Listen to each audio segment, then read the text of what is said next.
বেচু, আমার না জানিস কেমন ভয় ভয় করছে। কিরে কথা বলছিস না কেন? শুধু মাথা নিচু করে পড়লেই হবে? আকাশের অবস্থা দেখেছিস? আকাশে কোনো তারা দেখা যাচ্ছে না, চারিদিক কেমন ঘুটঘুটে অন্ধকার। এখনই মনে হচ্ছে ঝড় বৃষ্টি শুরু হবে রে। ওরে বাবা রে, যে ভয়টা পেয়েছিলাম বাচ্চু সেটাই হলো, ঝড় বৃষ্টি শুরু হয়ে গেছে রে বাচ্চু। বাচ্চু, প্রকৃতি জুড়ে তাণ্ডব শুরু হয়েছে, আর ওইদিকে আমি পড়া দেখাচ্ছি। এখন যদি লোডশেডিংটা হয়ে যায় না, তখন দেখবো তুই কি করে পারিস। বাটুলদা, বাটুলদা গো, অন্ধকার অন্ধকার বাটুলদা, চোখে অন্ধকার, ঘরে অন্ধকার, চারিদিক অন্ধকারই অন্ধকার। এখনই এই ঘর থেকে চল রে বাচ্চু, চল চল চল।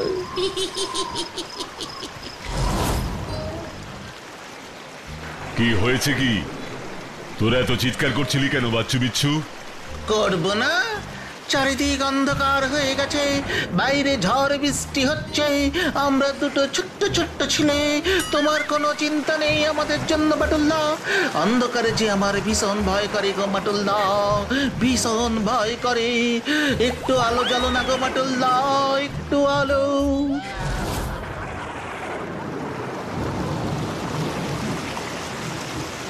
ও হারিকেনের আলোয় এখন যেন একটু মনে সাহস সাহস পাচ্ছি গো বাটুল্লা। আলো জ্বলে গেছে, এবার পড়তে বস। ও বাটুল্লা, এখন আমাদের পড়তে বলো না গো। তা এখন এই লোডশেডিং এ পড়বি না তো কি করবি শুনি? গল্প শুনবো। অনেক দিন তোমার মুখ থেকে কোনো গল্প শুনিনি গো বাটুল্লা। বলো না গো একটা গল্প। কথা দিচ্ছি, কারেন্ট এলেই একেবারে গুড বাইয়ের মতো পড়তে বসে যাবো। হ্যাঁ, বলো না বাটুলদা। ঠিক আছে বলছি, কিন্তু মনে রাখিস কারেন্ট আসলেই কিন্তু পড়তে বসতে হবে। ঠিক আছে বসবো বসবো। আগে তুমি গল্প বলো। ও বাটুলদা, আবার কি হলো? বললাম তো গল্প বলবো। না আসলে বলছিলাম, এরকম একটা থমথমে ঘা ছমছমে পরিবেশে একটা ভূতের গল্প বলো না গো। ভূতের গল্প? হ্যাঁ ভূতের গল্প। আচ্ছা বাটুল্লা, তুমি তো কত কিছুই জীবনে দেখেছো, নিজের চোখে কখনো ভূত দেখেছো? ভূত? দেখেছিলাম একবার। তাহলে আমাদের ওই জীবন্ত ভূতের গল্পই বলো বাটুল্লা। ভূত আবার জীবন্ত? ভালো বলেছিস বিচ্ছু। ঠিক আছে, তাহলে মন দিয়ে শোন, বেশি কথা বলিস না। অনেকদিন আগে একবার আমাকে মাধবপুরের জমিদার বাড়িতে যেতে হয়েছিল। মাধবপুরের জমিদার বাড়িতে? হ্যাঁ, মাধবপুরের জমিদার সুন্দর নারায়ণ আমাকে একটা বিশেষ কাজে ডেকেছিলেন। কি কাজে গো বাটুল্লা? সেটা তোরা গল্পটা শোনার পরেই জানতে পারবি। এখন চুপ করে গল্পটা মন দিয়ে শোন। জমিদার সুন্দর নারায়ণের চিঠি পেয়ে আমি রওনা দিলাম মাধবপুরের উদ্দেশ্যে। কিসে করে গেলে? ট্রেনে, কিন্তু যেতে যেতে মাঝপথেই ট্রেনের ইঞ্জিন খারাপ হয়ে গেল। তারপর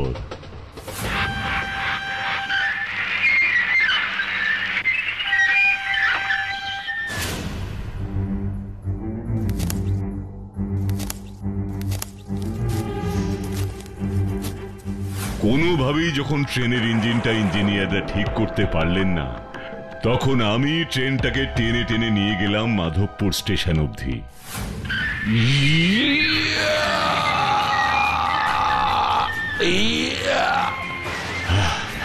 আমাকে যেভাবেই হোক ট্রেনটাকে নিয়ে মাধবপুর স্টেশনে পৌঁছতেই হবে। দেখতে দেখতে সন্ধ্যা হয়ে গেল। একটা জঙ্গলের মধ্য দিয়ে আমি ট্রেনটা টেনে টেনে নিয়ে গেলাম। ট্রেনটা নিয়ে যখন মাধবপুর স্টেশনে পৌঁছলাম, তখন দেখি স্টেশনে লোকজন নেই, একদম ফাঁকা।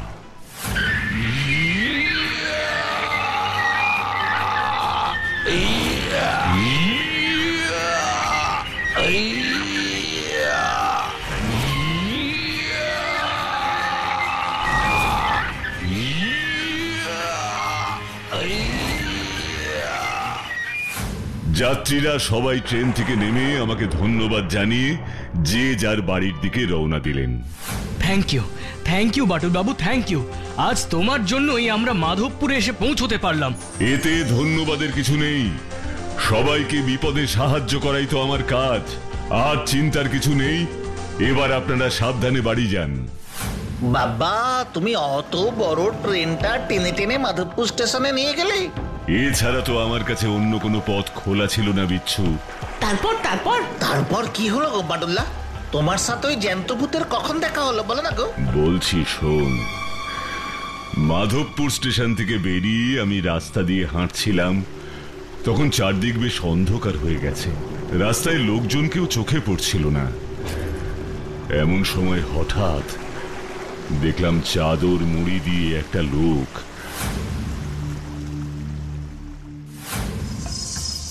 যাক, এতক্ষণ পর একজনকে দেখা গেছে। যাই, লোকটাকে গিয়ে জিজ্ঞেস করি। এই যে শুনছেন, আচ্ছা মাধবপুরের জমিদার সুন্দর নারায়ণের বাড়িটা কোন দিকে আপনি জানেন? আপনি জমিদার সুন্দর নারায়ণের বাড়ি যাবেন? হ্যাঁ, আপনি ওনার বাড়ি চেনেন? ওই যে বড় মাঠটা দেখছেন, ওটা পার হলেই সুন্দর নারায়ণের জমিদার বাড়ি। ধন্যবাদ।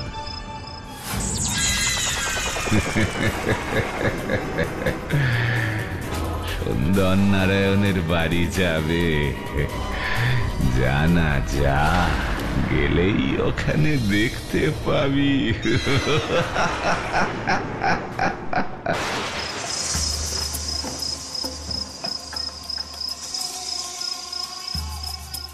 ও দাদা, শুনছেন?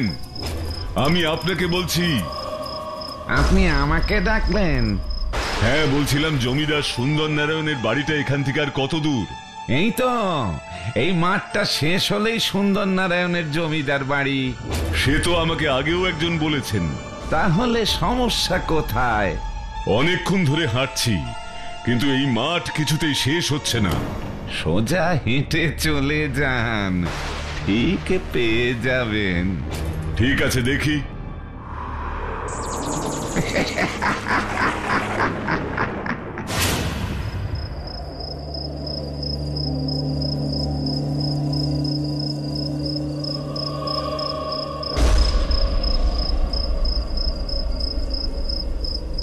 এটাই তো জমিদার সুন্দর নারায়ণের বাড়ি। হ্যাঁ বাবু। উনি বাড়িতে আছেন? হ্যাঁ, জমিদার সাহেব নিজের ঘরে আছেন। ধন্যবাদ।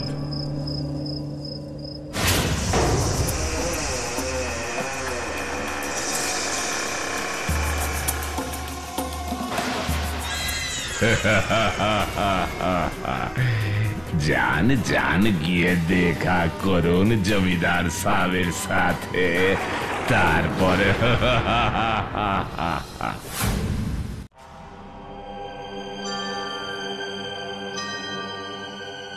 জমিদার বাবু ঘরে আছেন? এসো এসো এসো বাটুল, এসো, তোমার জন্যই তো অপেক্ষা করছি। কিন্তু আপনি ঘরের সব আলো বন্ধ করে বসে আছেন কেন জমিদার বাবু? আলো?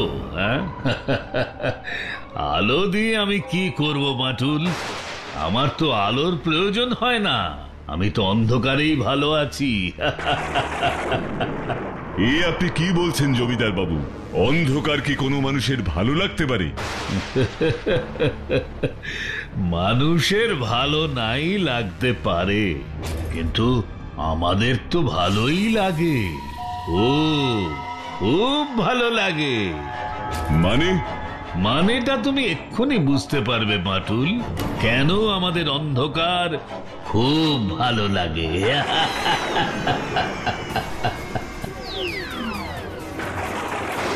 ও মাই গড, তার মানে আপনি? হ্যাঁ, আমি সুন্দর নারায়ণের ভূত। আর শুধু আমি একাই নই, এই মাধবপুরের সবাই ভূত। এসব আপনি কি বলছেন জমিদার বাবু? যা বলছি ঠিকই বলছি বাটুল। বেশ কয়েক বছর আগে কলেরাতে মাধবপুরের সব লোক মারা যায়, এমনকি আমার একমাত্র মেয়ে ফুলকেও আমি কলেরা থেকে বাঁচাতে পারিনি। তারপর থেকে আমরা সবাই ভূত হয়েই মাধবপুরে থাকি।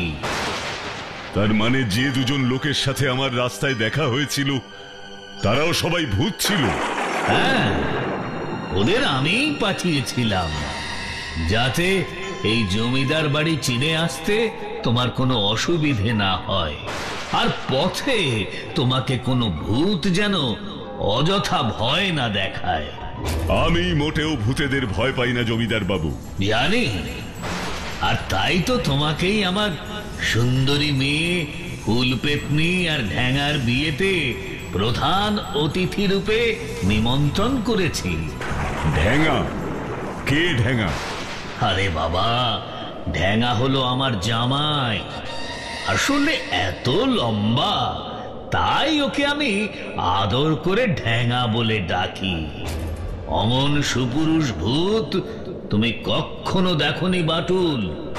অনেক খুঁজে পেতে অমর সোনার টুকরো ঢ্যাঙাকে আমি পেয়েছি আমার ফুলপেতনির সাথে বিয়ে দেব বলে। এবার বিয়ের আসরে চলো বাটুল। না না, এ হতে পারে না। একজন মানুষ হয়ে আমি এই ভূতের বিয়েতে প্রধান অতিথি হতে পারবো না। এমন কথা বলো না বাটুল। তাহলে আমার অমন গোলাপের মতন মেয়েটা কাঁদতে কাঁদতে একেবারে শুকিয়ে যাবে। আমার মেয়ে তো তোমারও বোন, তাই না? বলো, বোনের ইচ্ছেটা দাদা হয়ে তুমি পূরণ করবে না তো কে করবে বলো? তাহলে তুমি প্রধান অতিথি হতে রাজি আছো তো? বেশ, আমি রাজি। এই, তোরা ঢাক বাজা, ঢোল বাজা। বাটুল আমার মেয়ে ফুলপেতনির বিয়েতে প্রধান অতিথি হতে রাজি হয়েছে। সে কি, তুমি ভূতের বিয়েতে প্রধান অতিথি হতে রাজি হয়ে গেলে বাটুল্লা? তাহলে তো ভূতেরা তোমাকে বিয়েতে খুব খাতির যত্ন করে ভালো ভালো খাবার খাইয়েছে, তাই না? সত্যি বাটুল্লা, তোমার কত ধরনের অভিজ্ঞতা গো। বলো না গো বাটুল্লা, ভূতেরা তোমাকে কি কি খাওয়ালো? চুপ কর বিচ্ছু। আর একটা বাজে কথা বললে গাঁটটা মেরে মাথা একেবারে আলু করে দেব। ঠিক আছে ঠিক আছে, আর বলবো না। এবার তুমি বলো তারপর কি হলো। আমার রাজি হবার কথা শুনে সব ভূতেরা আনন্দে নাচ গান শুরু করে দিল। আপনার মেয়ে ফুলপেতনি কোথায়? ওই তো আমার মেয়ে ফুলপেতনি আসছে বাটুল। আর আপনার জামাই ঢ্যাঙা, ওকে তো দেখছি না। আর ওই যে আমার জামাই ঢ্যাঙা। এই দেখ ফুল, এই দেখো ঢ্যাঙা, তোমাদের বিয়েতে প্রধান অতিথি রূপে আমি কাকে নিয়ে এসেছি চিনতে পারছো তো? ইনি হচ্ছে পৃথিবীর সেরা মানুষ বাটুল, যার বুদ্ধি আর শক্তির কোনো তুলনা নেই। আয় ফুলপেতনি, এসো এসো ঢ্যাঙা, বিয়ের পিড়িতে বসবে, এসো।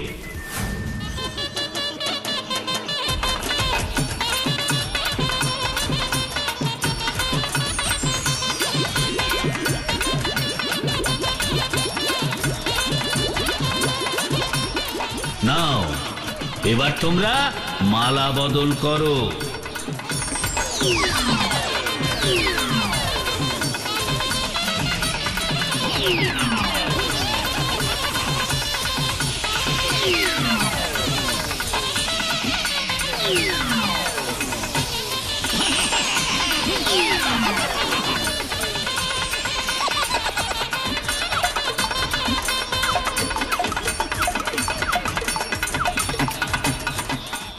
বন্ধ কর, বন্ধ কর, বন্ধ কর।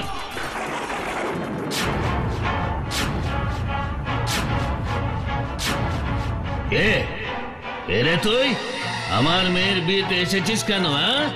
আমাকে জিজ্ঞাসা করছিস আমি কে? বাটুল, এ মনে হয় নিজের নামটাও জানে না।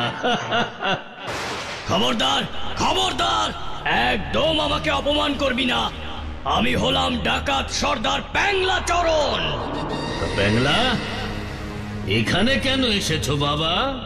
ডাকাতি করতে। আমাদের দেখে এইটুকু বুঝতে পারছিস না? তাড়াতাড়ি তোর সব টাকা পয়সা ধনরত্ন যা আছে সব আমাকে দিয়ে দে।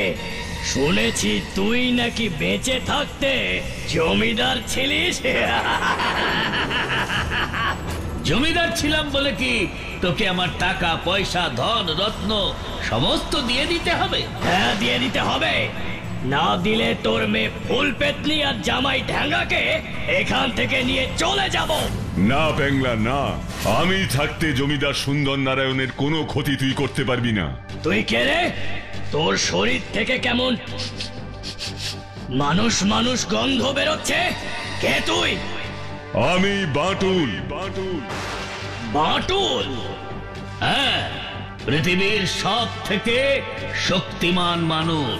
বাংলা, বাঁচতে চাস তো দল বল নিয়ে এখান থেকে এক্ষুনি পালা। তা না হলে কি করবি তোরা? আমার কি করবি? মেরে হাত পা বেঁধে তোদের এখানেই আটকে রেখে দেবো। কি এত বড় সাহস? ডাকাত সর্দার প্যাংলাকে ভয় দেখাচ্ছিস? তাহলে এক্ষুনি দেখ বাটুল, কে কাকে মেরে বেঁধে রাখে। এই, তোরা এক্ষুনি বাটুলের হাত পা মেরে ভেঙে দে। যা। ঠিক আছে সর্দার।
এত বড় সাহস আমার দলের ডাকাতদের মারা? তাহলে দেখ বাটুল, এবার আমি তোর কি করি। ইয়া!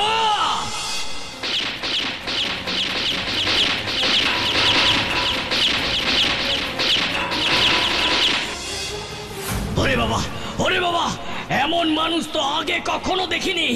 গুলি কিনা মশার মতন গায়ে লেগে পড়ে গেল। আর কোনোদিন দেখবিও না প্যাংলা। এবার দেখ আমি তোর কি ব্যবস্থা করি। একবার তো মরে ভূত হয়েছি, এবার বাটুল যদি মারে তাহলে মরে কি হব? ওরে বাবা রে, পালাই রে। ওরে আমার সাঙ্গ পাঙ্গরা, চল এখান থেকে পালাই।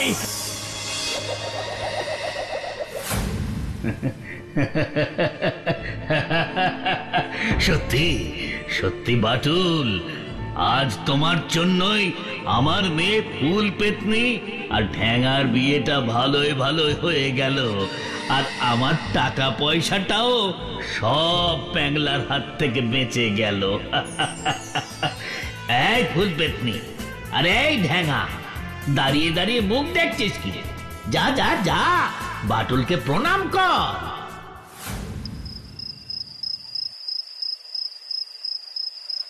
তুমি এত বড় একটা কাজ করলে আর জমিদার বাবুর ভূত তোমাকে কোনো উপহার দিল না? কি কিপটে জমিদার রে বাবা। আমি যদি জমিদার হতাম না, তোমাকে কত কিছু উপহার দিতাম। কে বললো তোদের আমি উপহার পাইনি? পেয়েছো? কি উপহার পেয়েছো মাটুল্লা? এই হ্যারিকেনটা, যার আলোয় আমি তোদের এতক্ষণ ধরে গল্পটা বললাম। এত বড় একটা কাজ করে শেষে কিনা এই উপহার, হ্যারিকেন? না বাবা, আমি কোনোদিন ভূতদের বিয়েতে যাব না। কি মজা কি মজা, কারেন্ট চলে এসেছে। আমার গল্প বলাও শেষ হয়েছে। তাহলে এবার তোরা দুজন গুড বয়ের মতন পড়তে বস। বাচ্চু, বিচ্ছু। এখনই পড়তে বসতে হবে? তাই তো কথা ছিল বিচ্ছু। ঠিক আছে, বসছি। কিন্তু তার আগে একটা কথা বলতে পারলা, তুমি যে গল্পটা বললে এটা কি সত্যি তুমি এরকম ভূত দেখেছিলে?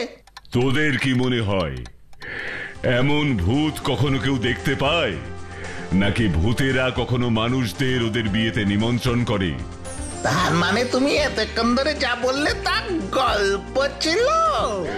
কেন, গল্পটা তোদের ভালো লাগেনি? খুব ভালো লেগেছে, কিন্তু তুমি এই গল্পটা আমাদের বললে কেন? যাতে এই ঝড় বৃষ্টি আর লোডশেডিং এর এই গা ছমছমে সময়টা তোদের গল্প শুনতে শুনতে মজায় কেটে যায়। ও কি তাই না?